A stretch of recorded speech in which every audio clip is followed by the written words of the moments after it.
कोई नहीं दादी आ जाएगी आ जाएगी आ जाएगी आ जाएगी आ जाएगी। नहीं नहीं आ जाएगी आ जाएगी।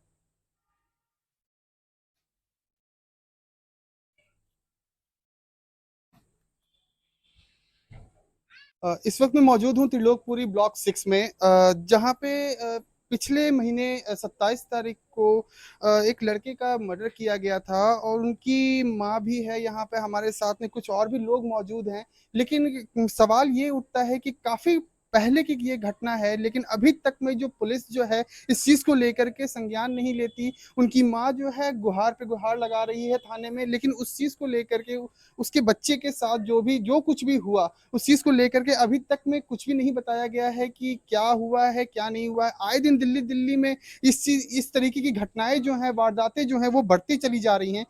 हमारे साथ कुछ लोग भी मौजूद हैं, कुछ महिलाएं भी हैं साथ में। मैं उनसे जानने की कोशिश करता हूं और उनकी माँ भी है हमारे साथ में। मैम, आप इधर आइएगा थोड़ा। क्या हुआ, किस तरीके से हुआ का, क्योंकि ये काफी पुरानी घटना है ये चीज, और अभी तक में आपने काफी बार आप थाना भी चले गए, आपको कुछ भी ऐसा कुछ बताया नहीं गया, तो क्या दिक्कतें क्या आ रही हैं क्या? दिक्कत ये सर मेरा बेटा तो गया, सब कुछ मेरे घर संभालने वाला वही था। घर में पूरी बागडोर उसके हाथ में थी, मेरा कोई सहारा नहीं उसके अलावा। जब पुलिस, मेरा बेटा ही नहीं रहा तो उन आरोपियों को पकड़ा क्यों नहीं जा रहा? और जो पकड़े गए लड़के उनमें से भी एक लड़का कैसे भागा? पुलिस का हाथ छुड़वा के फरार कैसे हुआ? पुलिस की दौड़ बहुत लंबी होती है। अब तक तो उन जो भागे हैं फरार, उनको पकड़ लेना चाहिए। मुझे इंसाफ कहाँ मिला? ऐसे लोग मारते रहेंगे, पब्लिक ऐसी खत्म हो जाएगी। तो आपके लड़के को जो मारने वाला जो था, कितने लोग थे, क्या हुआ था पहले? पुरानी कोई रंजिश होगी ऐसा? कोई रंजिश नहीं, कुछ नहीं। सिर्फ मेरे जेठ के लड़कों की लड़ाई, मेरे जेठ की लड़ाई एक मुल्ला है, मुल्ला मुखबर, उनसे हुई थी। वो तब धमकी वगैरह दे रहे थे, तो मेरे बच्चों का उसमें कोई इन्वॉल्व नहीं। अच्छा, तो क्या धमकियां, उन्होंने मेरे मतलब जेठ क्या के हुआ था, मतलब कुछ ऐसी मेरे बातचीत जेठ हुई के थी? लड़के को चाकू भी मारा था उन्होंने, यहाँ पे हमने पहले वीडियो में दिखाया है, न्यूज पे भी, सर में भी मारा था।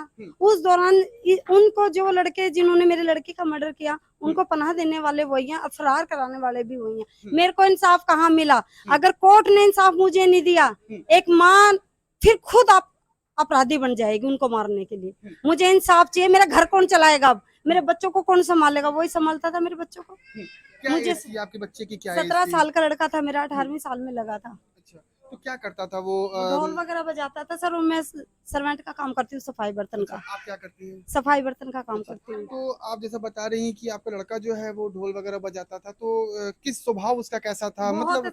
सर, ये सब कुछ आप इनसे पूछो, वो कभी किसी के सामने नहीं बोला। हम्म, मेरी पूरी गली से पूछ सकते हो, कभी किसी से गलत नहीं बोला हम्म, वो उस दिन भी उसने मुझे, मेरे पास फोन किया। मैं यहाँ पे नहीं थी, घर पे गई हुई थी मैं।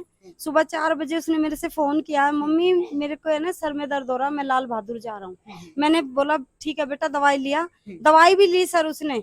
दवाई लेके मम्मी मैंने ले ली। मैंने कहा बेटा घर में जाइए, ठीक है। वो चौक पे घेर लिया। उनमें से एक लड़के ने उसको लाल बहादुर में कितने देखा। लोग थे बच्चे, आपके बच्चे को मारने में कितने लोग इन्वॉल्व थे? 6-7 लड़के हैं। 6-7 लड़के हैं। हाँ जी। तो कितने बार चाकू मारा उसने 22 आपका? बार 22 चाकू लगे सर उसको। अच्छा, तो वहीं स्पॉट डेथ हो गया था, या मतलब आप लोग हॉस्पिटल भी उसको लेकर के गए? हॉस्पिटल लेके गए हैं सर। तब तक उसको होश नहीं था, उसका ब्लड नहीं रुक पा रहा था सर। 22 चाकू लगने के बाद किसका ब्लड? बाथरूम की जगह भी चाकू मार रखे थे उसके। इतनी बेदर्दी से किसी के बच्चे को मार दोगे?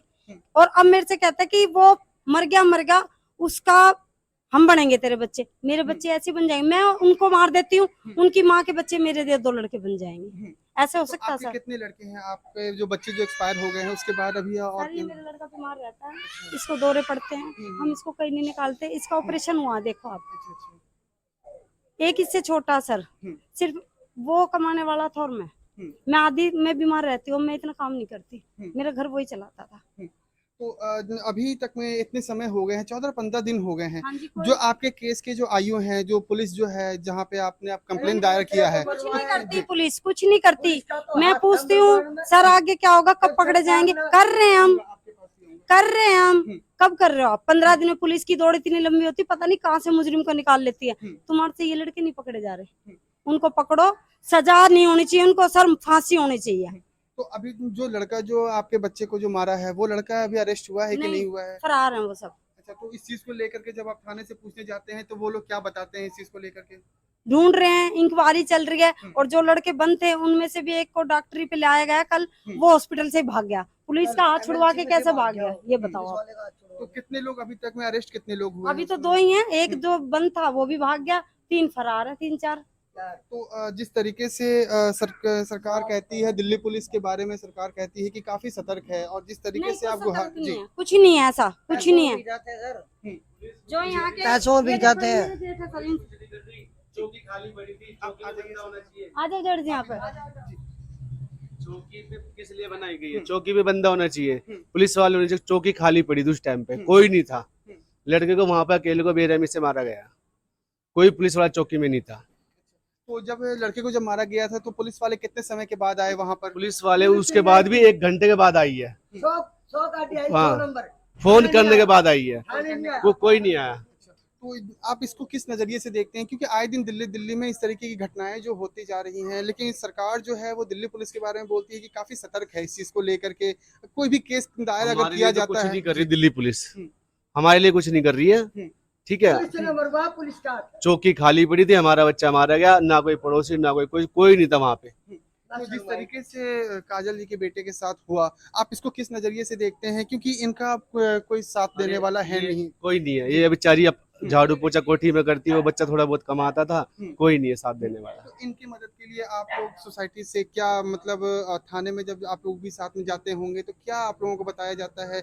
आप लोग भी उनसे कुछ पूछते होंगे? तो पकड़ रहे हैं, हाँ ढूंढ रहे हैं, हम मिल जाएंगे। एक तो भागी हॉस्पिटल से भाग गया, एक तो वो कैसे भाग गया? तो इस चीज को लेकर के सरकार भी कहती है कि सुरक्षा दी जाएगी, महिला को सुरक्षा दी जाएगी। जी। त्रिलोकपुरी में कुछ नहीं मिलता, जब सारा काम हो लेता पुलिस जब आती है, टाइम पे कभी पुलिस नहीं आती। मुख्यमंत्री हैं सर केजरीवाल, हाँ। सर सुनो जी, मैं कुछ कहना चाहती हूँ। यहाँ के जो मुख्यमंत्री केजरीवाल हैं वो कहते हैं उन्होंने बहुत फैसिलिटी कर दी है। क्या फैसिलिटी की है?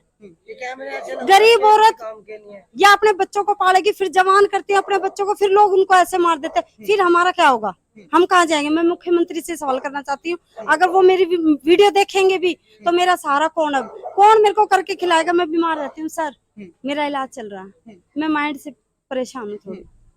तो जिस तरीके से दिल्ली पुलिस जो है, जिस तरीके से आप लोगों के साथ बर्ताव कर रही है और आप लोगों का आपका जो समस्या है वो नहीं देख रही है, तो आपको क्या लगता है कि अब दिल्ली इतना सेफ रह गया रहने के लिए? सेफ नहीं है सर, दिल्ली रहने लायक है नहीं। यहाँ पे कोई सेफ अपने बच्चों को लेकर रह नहीं सकता। सीधे भोले आदमी को वैसे मार देते हैं, यहाँ तो जिसका कसूर नहीं भी होता उसको भी मार देते हैं। तो इस चीज 2 को पैसों के लिए चाकू मार देते हैं यहाँ पे, किसी ने सुपारी दे दी तब मार देते हैं किसी को। ऐसे त्रिलोकपुरी में बहुत क्राइम बढ़ चुका है। मेरी दरख्वास्त है कि आप प्लीज मेरी ये वीडियो आगे तक पहुंचाओ और मेरे लिए कुछ करे गवर्नमेंट, मेरे बच्चों के लिए, और उन लड़कों को फांसी हो। वो छूटने नहीं चाहिए सर बिल्कुल भी, वरना वो छूट जाएंगे, वो फिर किसी और के माँ के लाल को मारेंगे। ये चलता ही रहेगा ऐसे सर।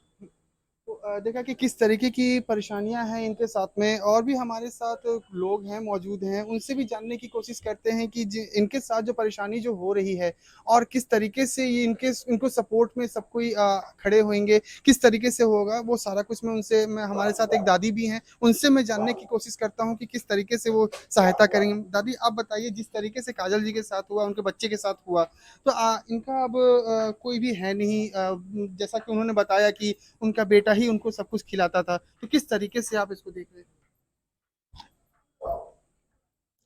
हम क्या देखेंगे, जब सरकार ने चौकी बनाई है वो तो साधन के लिए बनाई है।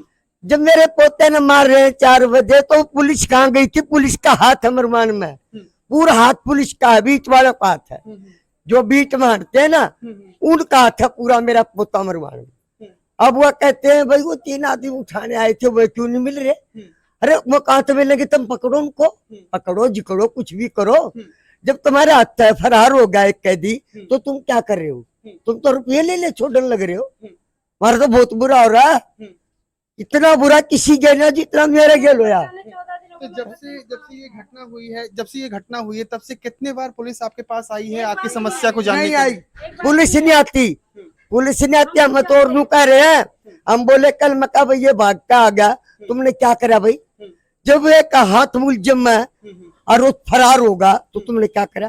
बोला शोर मत मचाओ, शोर मचाओगी ना हम पकड़ेंगे, तो जब भी भाग जाएगा तो पकड़ने क्यों नहीं दे रही? चुप रहो मुंह बंद करके। अगर तुम ऐसे बोलोगे ना तो भाग जाएगा, फरार हो जाएगा, मैं भी नहीं मिलेगा। आज क्या चला गया यहाँ तक, कल गाड़ी पाया था, मैंने उसको पकड़ लिया। वहां तुम कर क्या रहे भाई, ये तो तुमने मरवा मेरा पोता। तो जब 7 आदमी में तो 2 मिले हैं, बाकी कहाँ है? और मेरा पोता मारा ना, किसी ने 20,000 पर फोन करा। जब गाड़ी आई थाने का कोई बंदा नहीं आया। जब मैं थाने में पहुंच ली, चली और मेरे बेटे ने गाड़ी लेगी, मैं गई हूँ हॉस्पिटल में। हॉस्पिटल में आए हैं, बयान भी दिया, कुछ भी नहीं हुआ। मैंने बयान खुद दिया, ऐसे तो कोई सीपी को सबको बताया, कोई सुनवाई नहीं, कोई गौरी नहीं की। इन्हों कहते हैं चूड़े, ये तो फालतू बोलते रहे। कोई का गवाले में, कोई का चूड़े है, क्या फंड है हमारे लिए? चूड़े तो हमने मार दो, पुलिस मरवा दो चूड़ों ने, ये काम हमारा। तो और भी हमारे साथ कुछ लोग भी और भी मौजूद हैं, उनसे भी जानते हैं कि जिस तरीके से काजल जी के साथ हुआ, उनके घर में भी फैमिलीज हैं, बच्चे हैं, छोटे छोटे बच्चे हैं। तो किस तरीके से जैसे जिस तरीके से काजल जी के साथ हुआ, आपके घर में फैमिली है, एक डर सा मन में है कि हाँ मेरा बच्चा भी कहीं बाहर जाएगा तो हो सकता है कि तो कैसे आप लोग मैनेज कर रहे हैं? बाहर निकलते हैं तो किस तरीके से आप लोग मैनेज कर रहे हैं? बाहर निकलते तो बच्चों को डर तो रहता ही है। अब बच्चों को निकलने थोड़ी ना देते हम, भाई डर तो रहता ही है। अब क्या पता है हमारे बच्चों के साथ भी ना हो जाए, इसी तरह का डर रहता है बस। हाँ। आपकी गली में ही काजल जी रहती हैं, इनका कोई अब है नहीं, जो बच्चा था वो भी एक्सपायर कर गया। तो आप लोग इनको किस तरीके से सपोर्ट कर रहे हैं? जिस थाने से भी इनको कोई सहायता नहीं मिल रही। जो दिल्ली सरकार ये कहती है कि बहुत सतर्क है दिल्ली पुलिस उनकी सुरक्षा को लेकर के, या और भी सारी चीजों को लेकर के, कोई भी कंप्लेन होता है तो उसको जल्द से जल्द सॉर्ट आउट किया जाता है। लेकिन जिस तरीके से काजल जी के साथ हो रहा है, तो आपको क्या लगता है कि दिल्ली पुलिस अब सतर्क है इस चीज को लेकर के? अब पता नहीं सर, वो तो बात करो उनसे। तो उनसे जानते हैं, क्योंकि लोगों में इस तरीके का डर बन चुका है कि अगर मैं सरकार के खिलाफ अगर कुछ बोलूं या दिल्ली पुलिस के खिलाफ बोलूं तो हो सकता है कि उन पे भी कुछ ऐसा इम्पैक्ट बन जाए। इस वजह से यहाँ के लोगों में एक खासा एक डर सा हो गया है, मन में डर है कि हाँ अपना सेफ्टी सब कुछ अपना लेकर के चलना चाहते हैं। तो मैम जिस तरीके से अभी आए दिन जो दिल्ली में जो हो रहे हैं वारदातें हो रही हैं, जिस तरीके से साक्षी के साथ हुआ, काजल जी के बेटे के साथ हुआ, तो आप भी बाहर निकलती हैं। आप दिल्ली पुलिस जो है पहले काफी सतर्क थी, उसके लिए एक मिसाल दिया जाता था कि कोई भी कंप्लेन होता है तो तुरंत इंस्टेंट एक्शन लिया जाता था। लेकिन अब जो है सिस्टम प्रणाली जो है पूरा चरमरा गई है। तो आप जो बाहर निकलते हैं तो किस तरीके से? जी, अब एक्शन नहीं लिया जा रहा, बस यही सोचते हैं कि हमारा बच्चा था वो, जब इनके बच्चे को परेशानी हो रही है तो कल हमारे बच्चों को भी परेशानी होगी। हमारे बच्चे भी छोटे छोटे हैं, हमारे हस्बैंड भी बाहर जाते हैं, इस वजह से हम सोचते हैं कि हमारे को इंसाफ चाहिए, अब कुछ नहीं चाहिए। तो जिस तरीके से काजल जी के बेटे के साथ हुआ, आपके एरिया में ही रहती हैं, तो आप इनको सपोर्ट के लिए, इनके सपोर्ट में आप लोग क्या क्या करना चाहती हैं? जी, हाँ, खाना वाना कई बार बनता है, पर बहुत ज्यादा परेशान थे, वही लड़का कमाता था। हम तो बस यही कहना चाह रहे हैं कि जो बंदे बाहर है बस उनको अरेस्ट किया जाए और फांसी मिलनी चाहिए, बस ये कहना चाह रहे हैं। तो देखा कि यहाँ के जो लोग जो हैं वो एक ही मांग कर रहे हैं कि जो काजल जी के बेटे को जो मारा है, जितने लोगों ने मारा है, उनको फांसी की सजा दी जाए। साथ ही साथ ये भी जानकारी ये मिलती है कि दिल्ली पुलिस जो है काफी सतर्क है, लेकिन जब वो जो कैदी जो पकड़ाए हुए हैं वो भी उनके हाथ से वो हाथ छुड़ा करके वहां से वो भाग जाते हैं। और इस तरीके से जो ये प्रणाली जो है ये तो चलता ही चला जा रहा है। आए दिन दिल्ली में इस तरीके की घटनाएं वो बढ़ती ही चली जा रही है। सरकार जो है इस चीज को लेकर के कहती है कि दिल्ली पुलिस बहुत ही सतर्क है, लेकिन जहां तक काफी जगहों पे जब मैं कवरेज करने के लिए जाता हूं, देखता हूं, लोगों से जब मैं बात करता हूं, तो एक मन में डर सा है कि हाँ अगर मैं उनके खिलाफ में, अगर दिल्ली पुलिस के खिलाफ में बोलूं या सरकार के खिलाफ में बोलूं, तो हो सकता है कि उनके साथ भी जिस तरीके से साक्षी के साथ हुआ, जिस तरीके से काजल जी के बेटे के साथ हुआ, हो सकता है कि उनके साथ भी इस तरीके की घटनाएं हो जाएं। और भी लोगों के मन में एक डर सा एक मन में बना हुआ है। रात में भी वो लोग जब निकलते हैं तो काफी सुरक्षा लेकर के निकलते हैं कि उनके साथ ऐसा कुछ ना हो जाए, क्योंकि उनके घर में भी फैमिलीज हैं, बच्चे हैं, छोटे छोटे बच्चे हैं, बूढ़ी माताएं हैं। तो उस चीज को लेकर के सरकार से भी मैं दरख्वास्त करूंगा, साथ ही साथ दिल्ली पुलिस से भी दरख्वास्त करूंगा कि काजल जी के बेटे के साथ जो हुआ, अभी तक में जो इतने समय हो गए, 14 दिन 15 दिन हो गए, लेकिन अभी तक इनको कोई भी सुविधाएं नहीं दी गई हैं, कुछ भी बताया नहीं गया है। तो इनको जल्द से जल्द इनको जो भी अभी जो संज्ञान में लेकर के, इनके केस को संज्ञान में लेकर के जल्द से जल्द इनको सुविधाएं दी जाएं। कैमरा पर्सन मयंक के साथ अभिषेक आनंद, रिपब्लिक न्यूज।